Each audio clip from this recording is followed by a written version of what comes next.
So there's actually this interesting part about actually using a scooter, right, in healthcare. So I am a healthcare assistant / home care support worker. So in domiciliary care, and that's the industry which I work in healthcare.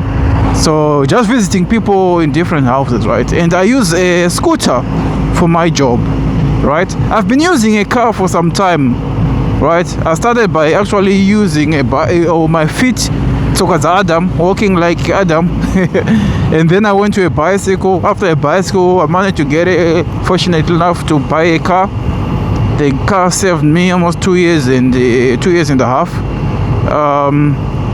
And it died, many expenses, and now I've moved to using a motorcycle as a healthcare assistant. That's the common terminology, right? So so far I found it to be okay. Scary when the wind is blowing you from side to side, and because we're not allowed to be using the motorway because of being on a CBT, on an L plate license, on the L plate thing, display thing, right? So it kind of like saves us from panicking. But then there are those dual carriages, arrows, etc., right? They also can be scary because they can be a long stretch, and there'll be traffic going like 70 miles an hour, 60, and they'll be overtaking, and it can be scary. And but well, it is what it is. But there is an advantage of actually using a scooter, though, which I'm seeing, which I've researched about first before I've used the scooter. One is more like the fuel. Another, looking at the fuel, there's the high miles per gallon MPG, right? Which means I'll be getting at least 9,500 miles per gallon from the fuel which I'll be filling in, whereas the car which I was using, right, in the Ford Focus, which was pretty much 2007, it was doing 35 miles per gallon. I don't know why. 35 miles per gallon, costing me a fortune, and approximately in a month, right, I was spending like 550 pounds towards fuel, right?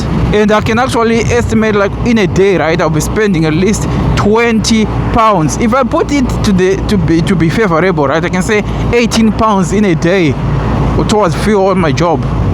But I can't compare it with the motorcycle now because I'm not doing the same number of routes. But I can actually estimate, because when I had the car, I wasn't going home during the day, right? So mine right now, right, I'm spending like £7.98, right, for 5 liters. And that 5 liters, right, have lasted me from Sunday evening, and I did Monday, the whole day. Monday I went back home, came back, then today I'm actually doing the first morning until it's gonna go on flashing. So I can say I'm left with maybe 20 kilometers or 40 kilometers of using the motorbike or the scooter. This is a scooter, a 125cc scooter, so if you're gonna be asking. So talked about fuel, and also talking about the traffic, right? There's time when the traffic is just still and there's an open road on the side. Being cautious, I just kind of like filter through the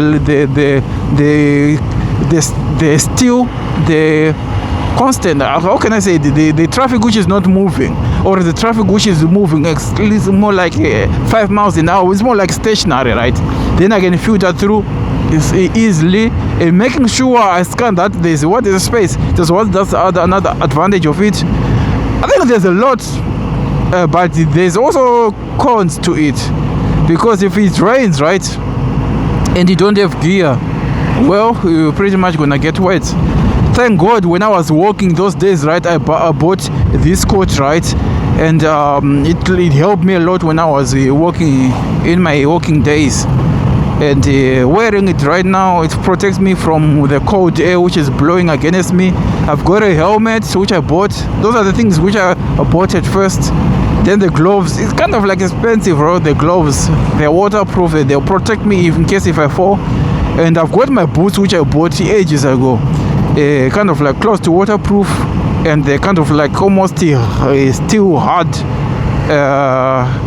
And I used them in snow when I was walking about with my good socks inside, and I stayed warm when I was walking in between clients.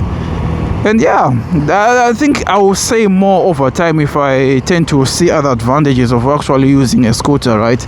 But the good thing is that other thing, right? The expenses.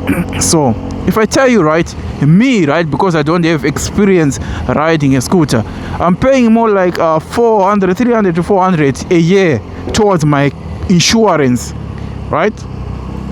Yeah. And that means it's more like passing. It's not. I don't know whether it's comprehensive or not. So yeah. And my tax, my road tax, I paid is it 27 or 37 pounds for the whole year for my road tax, and I'm done. You see, so that means I'm gonna actually be spending less. Maybe I'll be saving more, and now working on my unfortunate events which I cause expenses or debt. So it is what it is. So I don't know if you're considering having a scooter, maybe talk with your employer. Me, I had to talk with my employer and my office people, and I had to actually say, like, you know what, I know it's best to have a car, but you know what, I do need to have a scooter because yes, I'm gonna be wet, but I'm gonna try to wear protective clothing. So yeah, at least I try to talk with them, and maybe in the future, if I get more, let's say if I get an off day or stuff, or if I negotiate to, if I want to take an off day, right, maybe I can actually go and get maybe a care home extra shift on the side, which will be interesting because that will mean a lot towards servicing the motorbike, which will be affordable, I think. Cheers, bye for now.